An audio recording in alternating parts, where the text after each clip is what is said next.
mga kalala vibes! Welcome to my vlog. And for today's vlog mga kalala, oh my goodness, nagkaroon na po ng Christmas Station ID in 2023 ang ating GMA. Ayan, yung kanilang hashtag feeling blessed ngayong Pasko.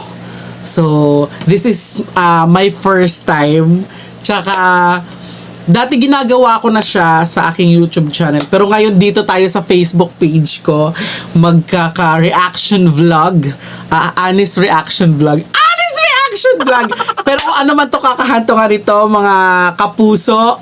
Ayan, mga madlang kapuso. First time ko po ito. Bahala na po kayo kung ano yung makikita nyo sa reaction ko. Pero first time ko to po mag-react talaga sa GMA Christmas Station ID 2023. Yes, the hashtag feeling blessed ngayong Pasko. Ayan, panoorin na po natin mga kalala. Ano pa hinihintay nyo? Tara na!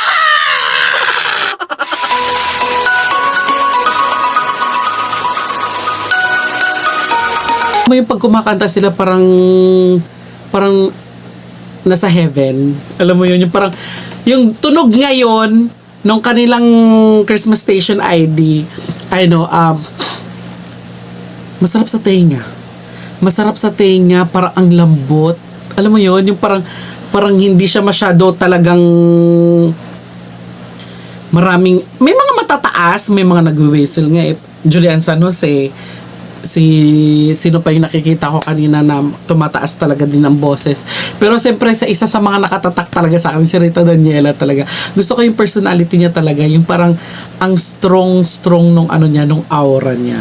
Siyempre hindi na tayo maulalaya doon kay Julian San Jose, and then Mark Bautista, Christian Bautista, tapos the rest, no, sorry na iba kasi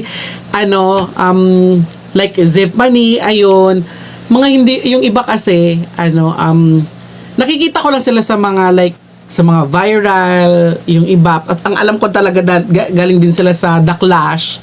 Pero syempre, yung mga natatatandaan ko lang, ayan, sorry lang dun sa mga hindi ko talaga sila masyadong namumukaan, pero nababasa naman dun sa screen yung pangalan nila. Pero dahil dyan, mga madlang kapuso, ayan, ang inyong GMA Christmas Station ID 2023, 1 to 10 grade. Sabihin na natin ng mataas na siguro yung 9.2. May 9.2 pa yan, 9.2 kasi siguro may mga hinahanap pa akong iba na mga singers doon. Tapos pero syempre nandun na din naman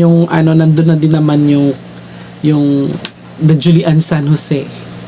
Ayan, Christian Bautista, Mark Bautista. Tapos si Rita Daniela talaga. Ayan guys, mga kapuso, si Rita Daniela talaga. Gusto ko talaga siya, yung aura niya, yung strong personality. Lahat. Pero lahat, the Christmas Station ID of GMA is masarap sa tenga. Pwede siyang sabayan ng lahat. At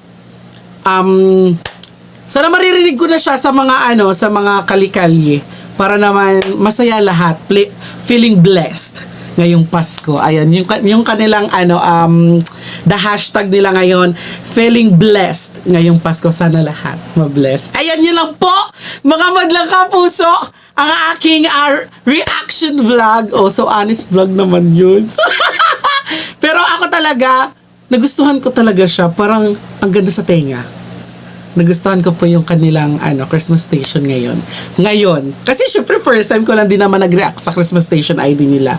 Masasabi ko, ang ganda. Kasi yung mga nakaraan din naman, napakinggan ko naman. Pero syempre alam nyo naman, nagbabattle pa dati. Pero wala naman kasi ako nagre-react eh. Hindi pa naman ako nagre-reaction vlog din. Ngayon kasi, gusto ko siya pakinggan. So, may time talaga ako na mag-react ng kanilang Christmas Station ID. At, hindi naman tayo nagsisi dahil maganda pa sa tenga talaga. Tapos, masarap sa puso. Kinilabutan din naman ako. Pero, parang nasa heaven ka lang talaga pag ang yung mga bosses nila, ayan.